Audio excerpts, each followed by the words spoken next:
You've suffered too much. Yama's hall won't take you. Black and white impermanence exchanged complex glances before looking back at me. I dismissed their concern with a wave of my hand. It's all right. I'll just be a wandering spirit, watching the world go by. And so, I drifted for 60 years. Along the way, I encountered many spirits. But unlike them, I still retained my wits, my thoughts, my ability to feel joy and sorrow. One day, I saw a little boy pulling his father's chair away as he stood up, causing the old man to fall hard. The father grabbed a broom and chased the boy around the house. You little rascal. Are you trying to get rid of me and become the next John Doe? John Doe is a bad person. I don't want to be John Doe. I am John Doe. But I am not a bad person. Yet, like Hitler, I have become a great sinner. This place isn't fun. I want to drift somewhere else. I loved scientific research when I was alive, and I still do, but I can't do it anymore. I floated to the nation's top research institute, where a group of scientists was discussing how to announce a groundbreaking scientific achievement in the most impactful way. I think John Doe is a good choice. Agreed. For the first time since my death, I heard someone praise me, and it made me happy. I followed them, only to see them digging up my grave. With one shovel, my bones were broken. TSK, the body wasn't well preserved, it's almost in pieces. Team Leader Smith is joking. If he didn't need to continue repenting to the world, he would have been reduced to ashes long ago. Besides, even if it's in pieces, it can still be used. Extracting DNA isn't difficult. I didn't want to look at my bones, so I turned away and saw a kneeling statue. The white paint on its cheeks had worn off from frequent slaps, revealing the greenish bronze underneath. It was a statue of me, with a sign hanging on its chest, John Doe's Apology Statue. I understood what they were trying to do. I wasn't happy, so I floated away again. In my time, having a mobile phone was a luxury, but in this era, children use holographic technology for classes, learning, and entertainment. Seeing its widespread use, I felt relieved. I continued drifting. I was used to solitude but longed for excitement. One day, almost everyone gathered around a giant screen. Loving a good crowd, I joined them. At 8 p.m., a holographic screen appeared before everyone, showing Team Leader Smith from the Research Institute. Dear citizens, our institute has developed a tool that can extract memories, Plunder 220. To demonstrate its immense capabilities, we have extracted the memories of the sinner John Doe using Plunder 220. Tonight we will broadcast them live. After speaking, he turned to his assistant and said, Begin. Everyone gathered, cheering and clapping. I just want to see how someone could be so utterly depraved. You give him too much credit, he's just a ghost. Seeing the excited expressions on their faces, I couldn't help but laugh silently. My past, do you really want to see it? The holographic projection flickered and displayed an image of me at the age of 3, marking the beginning of my memories. Why am I called John Doe? Because I have an older brother named Michael Doe. I grew up in extreme poverty. My parents showered all their love on their eldest son, my disabled brother. The dilapidated mud house, the dim and gloomy home, everything around me seemed bleak. John, give the egg to your brother. Don't you dare eat it, or I'll punish you. Mother, hands on her hips, ordered me around imperiously. Young and cautious, I quickly took the egg and ran to the inner room to give it to my brother lying on the bed. If I was a moment too slow, I would inevitably get scolded. The inner room was also in shambles. The only bed belonged to my brother, who lay there covered with the newest quilt in the house. My brother wouldn't let me sleep with him, so I always slept on the floor. Brother, you eat it. It'll help you grow. I was tempted. I sneaked a glance towards the kitchen, estimating that Mother wouldn't notice, and quickly peeled the egg, devouring it ravenously. I had never eaten an egg before. Mother only gave them to Father and my brother. So this is how delicious an egg tastes. Brother, is it good? Thank you, brother. I was so engrossed in savoring the delicacy that I didn't notice the malicious glint in Michael's eyes. Mom, brother stole my egg. Michael suddenly shouted from the bed, catching me off guard. I rushed to cover his mouth, but he was stronger than me. In no time, he broke free, his eyes saying, "You're doomed." Brother, why are you doing this? Blame it on the heavens for giving you a healthy body. But it wasn't my choice. Mother rushed in upon hearing the commotion, furious. She grabbed a bamboo stick and started hitting me, not listening to any of my explanations. My first memory ended with my cries. This was just a glimpse. TSK, why didn't she beat him to death? It was too late. That's no excuse for all the bad things he did later. The surrounding audience commented on my childhood. I didn't expect anyone to empathize with me. But this was my childhood, my personal experience, yet to others, it was merely a few words. The next segment began. I was already in middle school. The only solace in my youth was the brief peace I found at school. I always believed that studying could change my fate, my eyes gleaming with hope. I worked tirelessly, always ranking first in the entire school. Everyone, take note, high intelligence doesn't equate to high morals. An audience member shouted, thinking they understood. Well, they weren't entirely wrong. The room filled with tension as Father puffed on his pipe, a hint of worry in the smoky air. Second child, when do you plan to drop out of school? Mother quickly glanced at my perfect test scores with disdain. Going to school just to learn to read is enough. Can these high scores fill our stomachs? Hurry and drop out. With our family situation, every extra year you spend in school is a year less of earning money. I must continue my studies. The debate was always about money. From then on, I juggled my studies with various jobs. Only then did their complaints cease. Competing with adults for work, I often got roughed up. But as long as they didn't take my money, I didn't mind. In the high school entrance exam, I ranked first in the county. Neighbors came to congratulate my parents. They appeared proud on the surface, but behind closed doors. Drop out. High school is too expensive. Your brother still needs care. Seeing my stubborn refusal, Mother softened her tone a bit.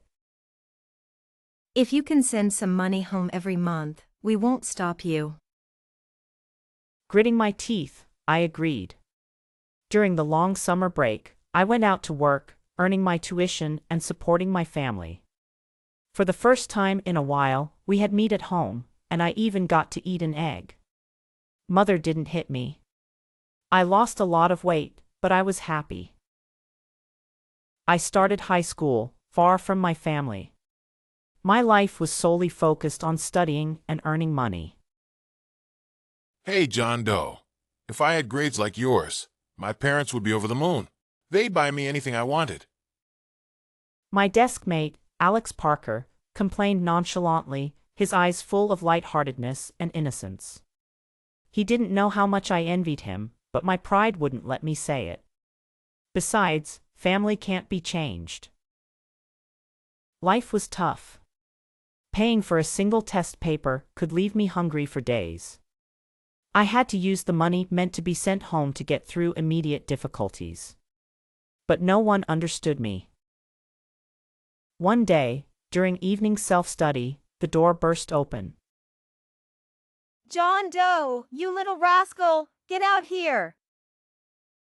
All eyes turned to me. I looked up in shock and confusion. It was my mother. I quickly got up and pulled her outside. Her curses echoed down the hallway. Where's the money? Did you think hiding in school would keep me from finding you? Hurtful words poured from her mouth, cursing me from head to toe. In the end, she took the last 20 yuan I had and shattered my dignity. I could never forget the looks my classmates gave me that night when I returned. Alex Parker never spoke to me again, probably scared off. It's okay. I can endure. Knowledge can change my fate, right? After class, a kid with yellow hair blocked my way. I had been malnourished for a long time, making me look small in front of him. Are you John Doe? What do you want? Nothing much, just want to borrow your homework to copy. Will you lend it or not? I understood that I couldn't confront him directly. It's on the desk. Take it yourself. I lifted my eyes and stared at him, but he took advantage of the situation. I suddenly don't feel like writing. How about you do it for me? Are you short of money? I can pay you. Yes, I was very short of money, so I agreed. After finishing everything, he turned hostile. When did I ever say I'd pay you? You little brat. I punched him in the face, knocking out a tooth on the spot. I might look weak, but I was actually very strong. I had done a lot of hard work since I was young. These kids, who grew up in luxury, were no match for me. He tried to fight back, but I easily pinned him to the ground. What are you doing? The grade director suddenly appeared, and I stopped. We were both punished. The yellow-haired kid was not satisfied and found people to beat me up in my dorm after school. Didn't you think you were tough? Try hitting me again. No matter how good your grades are, taking down a John Doe is as easy as lifting a finger. The next day, I went to school with a bruised face, and everyone pointed at me. They all knew the yellow-haired kid was the principal's son, while I was a child with no one to back me up. I endured those painful days and finally faced the college entrance exam. I ranked second in the province and smoothly entered the top university. I thought my happiness was finally coming. Entering university full of ambition, I loved research and majored in it. My mentor said I had great talent, and not only that, I had extraordinary willpower. Under his guidance, I won the National Youth Research Achievement Gold Award. At the award ceremony, I received countless flowers and applause. For the first time, I smiled so happily, holding my trophy high in front of the cameras. I thought I had finally made it. The most glorious moments of one's life should be recorded, but little did I know that this photo would lead me to a place of no return. I received a large sum of prize money. Selfishly, I kept a significant portion and sent a small part home. Although it was a small part, it was still substantial. I deserved to improve my life. I was too thin and looked somewhat sickly. Life gradually improved, and I didn't want to leave this world early. Moreover, I fell in love, something I never expected. Emma Green, you are like a ray of light illuminating my dark life. I want to be with you forever. We'll work hard together, striving for a better future. John Doe was overjoyed, blissfully unaware of the looming influence of his distant family. Just then, a message from his mother arrived. She suggested that City A was a good place and asked John to find a decent job for Michael Doe. I'm still a student and haven't established myself. Can you wait a little longer? I need time to prepare everything. To his dismay, they traveled a long distance to confront him directly. John Doe, stop right there. John was walking with Emma towards the library when the familiar voice stopped him in his tracks. He turned around stiffly. John, who is she? John was at a loss for words. The woman before them, acting aggressively, was his biological mother. Did you think you could run far enough to escape me? Oh, so you're living the good life now and abandoning your family. Have you had your fun with this girl? Your elder brother still doesn't have a wife. Let him have a turn first. Such vile words. John's veins bulged with anger. Insult him if she must, but not Emma. For the first time in his life, John raised his hand against her. You dare push me? As more people gathered around, she threw herself on the ground, making a scene. Ah! A college student is hitting people. John Doe is trying to harm me, his own mother. My life is so miserable. How did I raise such an ungrateful child? Some kind-hearted students rushed to help her, standing up for her. But who would stand up for John? He had run all the way here, yet he couldn't escape their clutches. His dignity, and more than just his dignity, was shattered. The news media reported extensively, with headlines like National Youth Research Award winner assaults his own mother. They juxtaposed images of his mother's dilapidated living conditions with his award-winning moments of glory. John Doe, let me tell you, if the money doesn't come through, you'll keep getting cursed. John slumped in a corner, crying silently. Why am I also your child, yet you treat me this way? The situation escalated, with mother and his brother going around playing the victim, and John was powerless to stop them. People only believed what they wanted to believe, not the truth. The truth was buried under the weight of public opinion.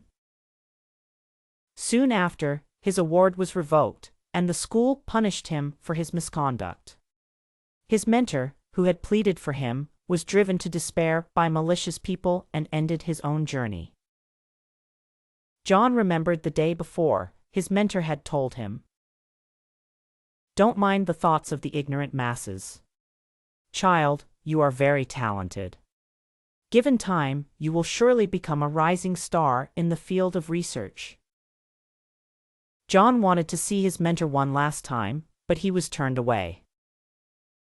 He could only sneak into the cemetery late at night, looking at his mentor's portrait and crying silently. The night, he could only come out at night. He was destined to live in the darkness. The room was filled with murmurs and hushed conversations as everyone absorbed the story. To be honest, looking at it this way, John Doe's situation is quite pitiful. Those who are pitiful must have something detestable about them. Kid, you're still young. Keep reading, and you'll see just how hateful his actions were. The intensity in the room grew palpable. The crowd's interest was piqued, their curiosity simmering. Even 1,000 cuts wouldn't be too much.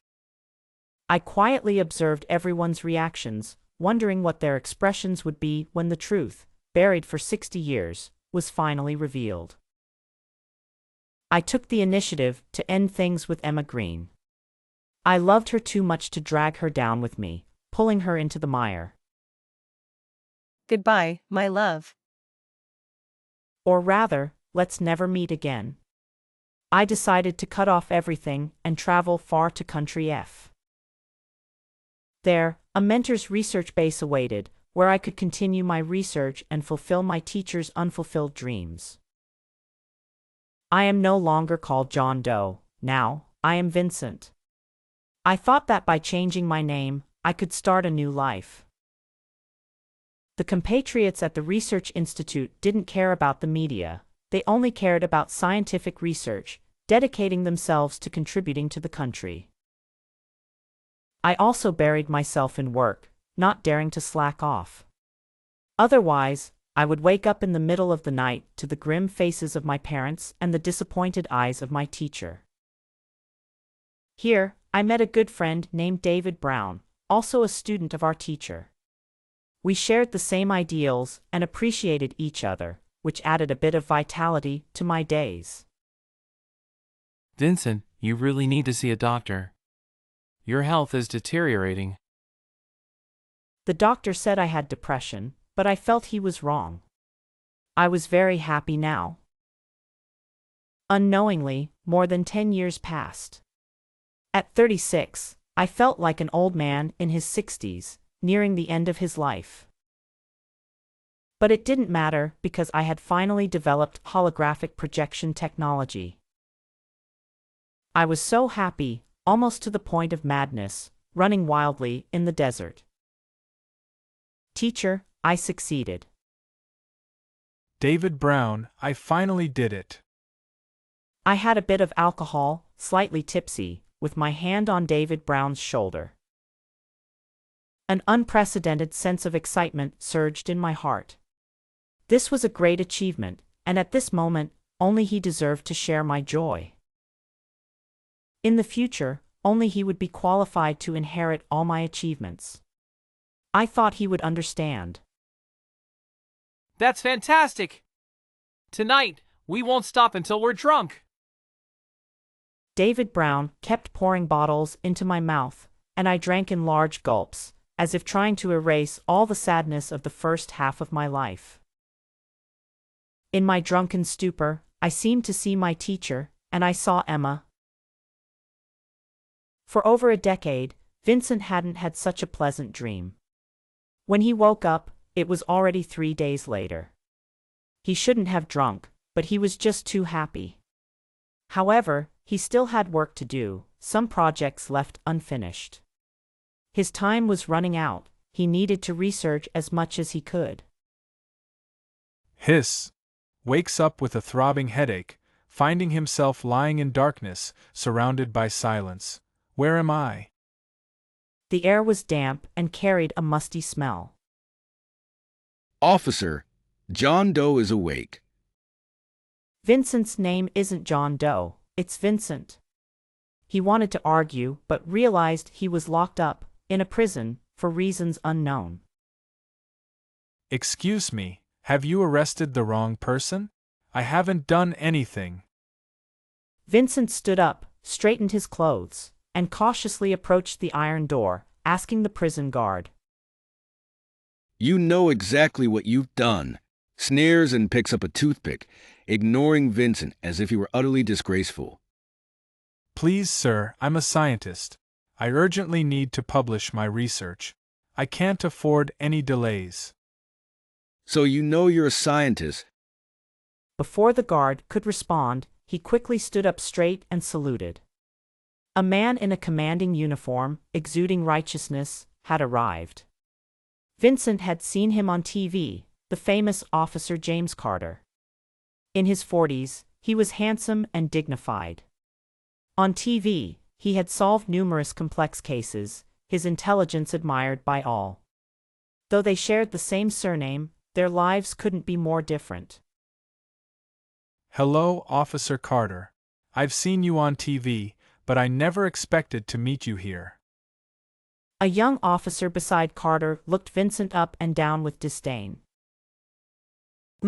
Pretending to be innocent. Officer Carter raised his hand to stop the young officer, his eyes sharp, observing Vincent's every move, and got straight to the point. Why did you leak national secrets? His voice was calm, but to Vincent, it was deafening. He couldn't believe it. He would never do such a thing. What do you mean? Please explain, I don't understand, Vincent's voice trembled, a metallic taste rising in his throat. Frowning, criminal John Doe, on May 18, 1951, sold our country's core holographic projection technology to Country F for a high price with conclusive evidence. 3 days ago? I was drinking with David Brown that night. How could it be me? That's right, David Brown. He can be my witness. Officer, it wasn't me. My colleague David Brown can testify. I was drinking with him that night, drunk until now. Officer, please investigate thoroughly.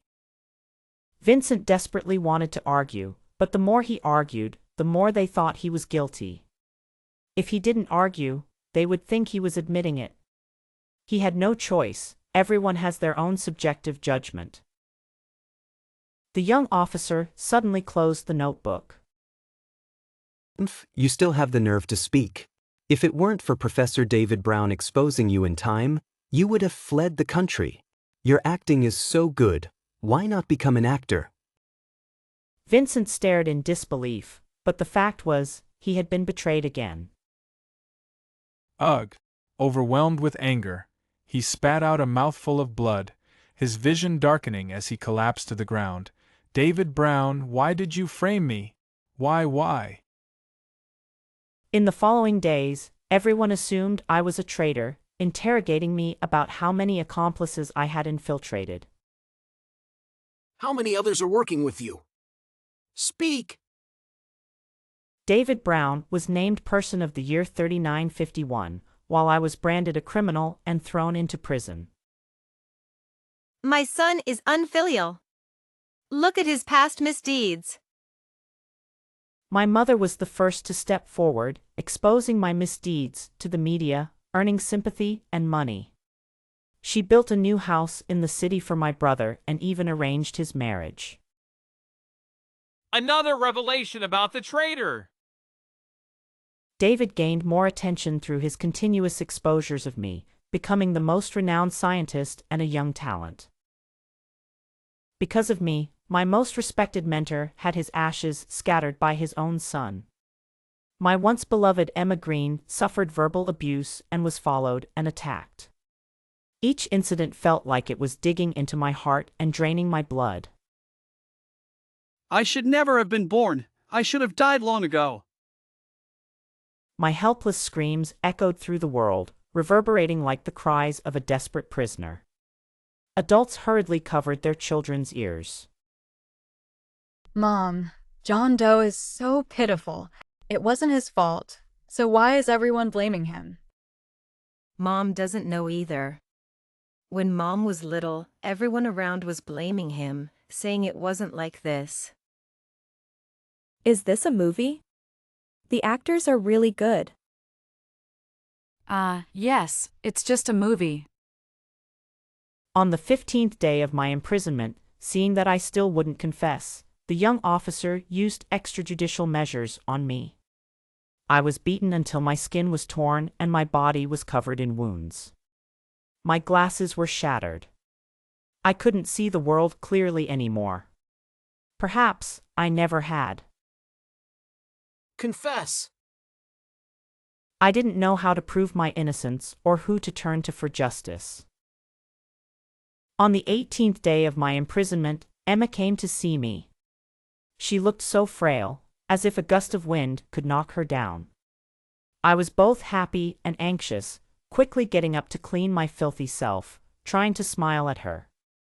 Separated by iron bars, neither of us could smile, lowering our heads in bitterness.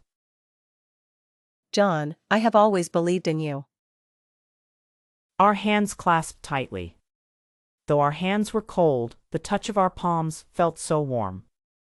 A small flame ignited in my heart. Emma, wait for me. But the next day, I received news of Emma's passing. I collapsed to the ground, like a shattered butterfly, unable to fly again. She had taken her own life. How much pain must she have endured? I hated myself for bringing bad luck to her. I hated this world for treating me this way. I had never harmed anyone. No! I didn't harm anyone. I banged my head against the wall, blood streaming down. Only then did I gain a moment of clarity. I can't die yet, I can only punish myself.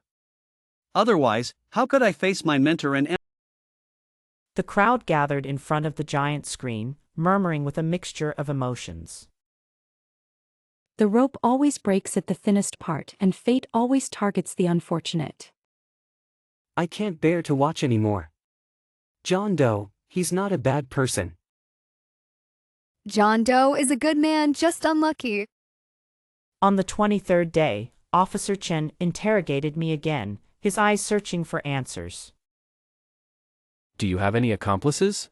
Cooperate, and I promise a lighter sentence. I scoffed at the idea. I'd rather face the end than face my teacher. Even if I told you, you wouldn't be able to catch them. Just tell us. Catching people is our job. I knew a bit about James Carter's character. He might have already guessed the truth, but he couldn't clear my name. David Brown is my accomplice. Impossible. You're slandering Professor Brown. I pointed at the young officer, mocking him. See, still young. James Carter frowned, displeased with my attitude. Is that true? Sir, how can you believe him? James Carter glanced at the young officer, and he fell silent. It's simple. We make money from both sides. On one hand, we collude with foreign countries to sell secrets, and on the other, we continue to build our reputation domestically while committing crimes. Sacrificing one person to support a spy team, why not?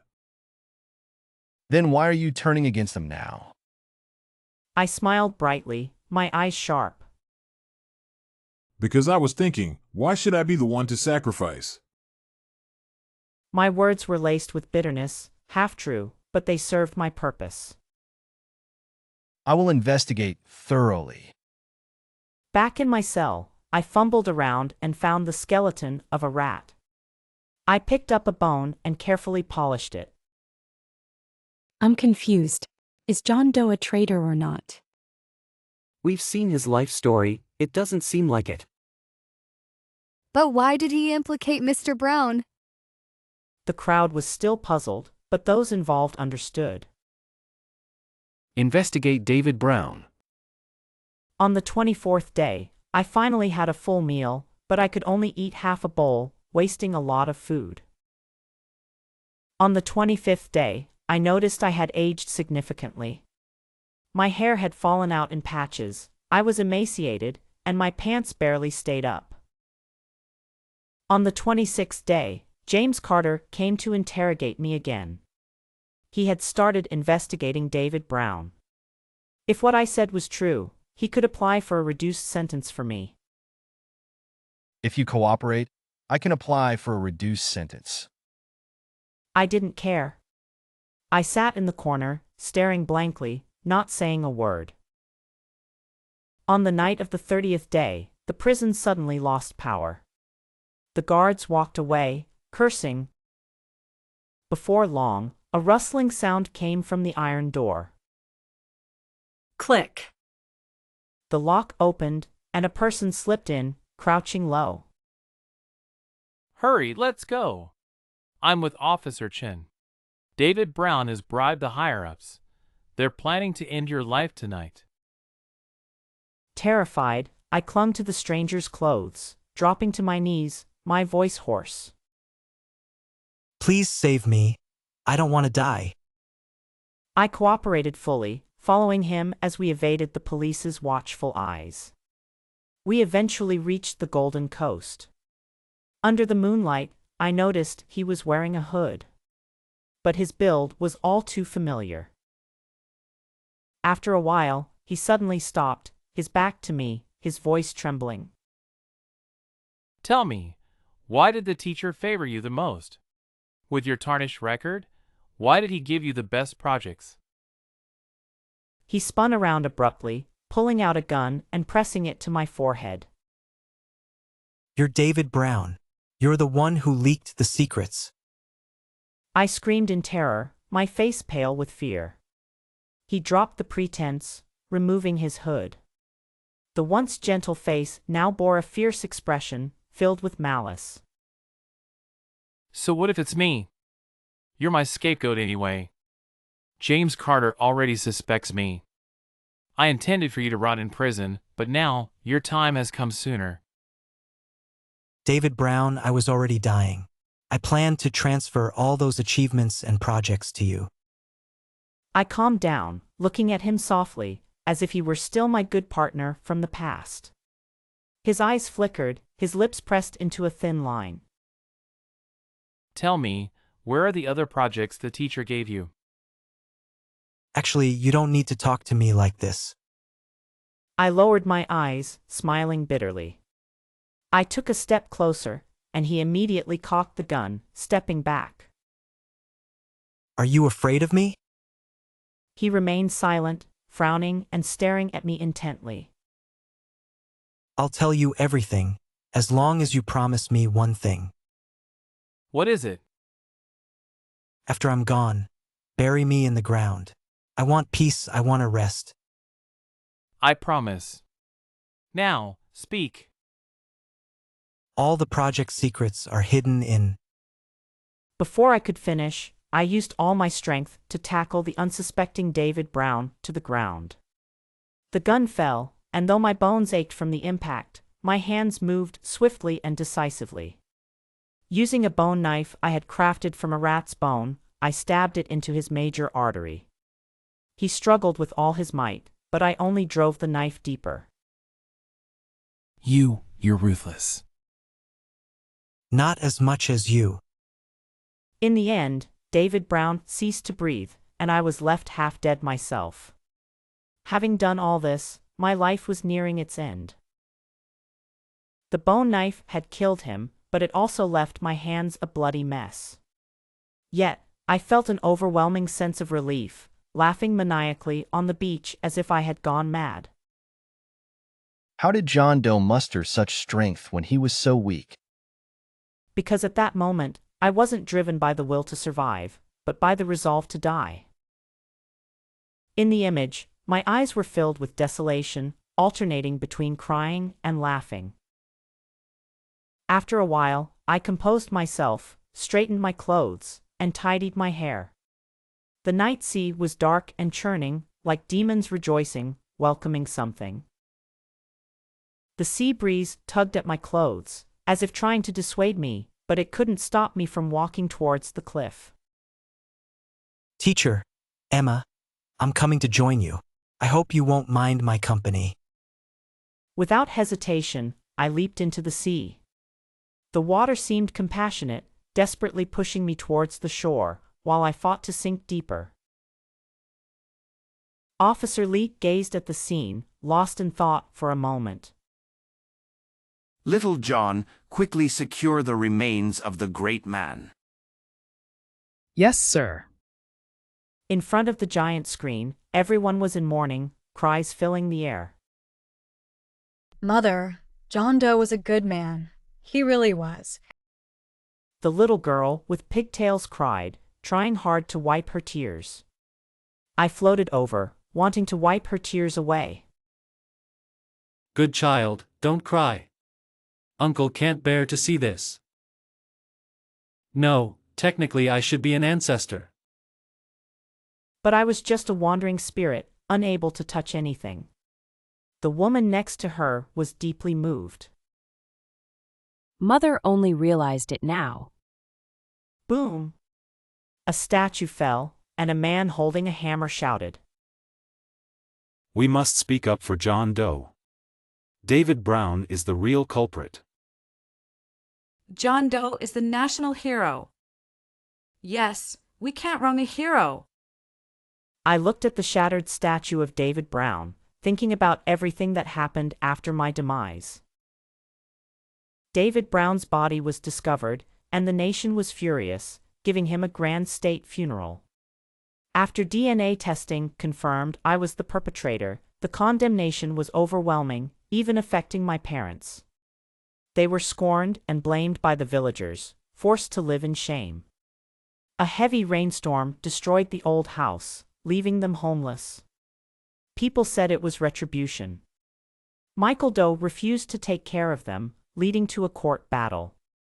My parents, who had spoiled Michael Doe all their lives and tormented me, ended up homeless and begging. Before they passed away, they cried out, "John Doe, my son, I was wrong. Please forgive us. Mother is begging you." But I was already gone, unable to forgive. How can one seek forgiveness from the departed? Then go to hell. My brother, whose wife ran away, had no ability to take care of himself and eventually drank himself to death. Before he passed away, he cursed me as always. I watched all this with indifference, neither happy nor sad. I felt some regret for Officer Chen, as my escape led to his demotion, and he lost the authority to investigate the case. But in the end, he was the only one who understood me, though no one believed him, and he died in despair. A few days later, a fisherman retrieved my body and reported it to the police station. "What a despicable wretch! You deserve to feed the fish!" Upon discovering it was my body, they repeatedly desecrated it. My stiff, pale corpse was left battered and torn. A million John Does couldn't replace one David Brown. To vent the public's anger, they buried me opposite David Brown. I had only a mound of earth, while David Brown resided in a luxurious mausoleum. They erected a grand statue of David Brown for the world to admire, and in front of my grave, they also built a statue of me, kneeling and kowtowing before David Brown. Ha ha, Vincent, no, John Doe, look at how the world treats you. Even in death, you must kneel to me for eternity. Ha ha ha! I didn't care. Now, everyone kneels before me, begging for my forgiveness, and I don't care at all. An elderly man, struggling with each step, approached my grave with the support of others. Tears blurred his eyes. "Mr. Doe, I'm sorry." He suddenly threw his cane aside and knelt down. The years had etched deep lines on his face, but I remembered him, he was that young officer. In the following days, many things happened. For instance, now it was David Brown's body being desecrated, and the statue kneeling on the ground was also of David Brown. After that grand live broadcast, I became a role model in the hearts of countless children, and society began to move in an incredibly positive direction. I never expected my grievances to be cleared in such a way. The science I loved gave me a brand new path. Science doesn't lie. I breathed a sigh of relief, feeling an immense sense of ease and lightness. It was then that I realized I had been wandering the world for 60 years because I had never let go. In truth, I was a vengeful spirit. Today, I finally let go of my resentment. John Doe, it's time to move on. Black and white impermanence came to my side. I smiled, and they smiled too. John Doe, considering your boundless merits yet painful and tragic life, you have two choices. 1. Serve in the underworld. I will grant you a domain to manage all affairs. 2. I will bestow upon you a life of wealth and fortune to enjoy in the human world. I bowed to King Yama, expressing my gratitude. The human world. I won't go back. In the underworld, I gathered many wandering, sentient souls like mine. We comforted each other, healing our broken spirits.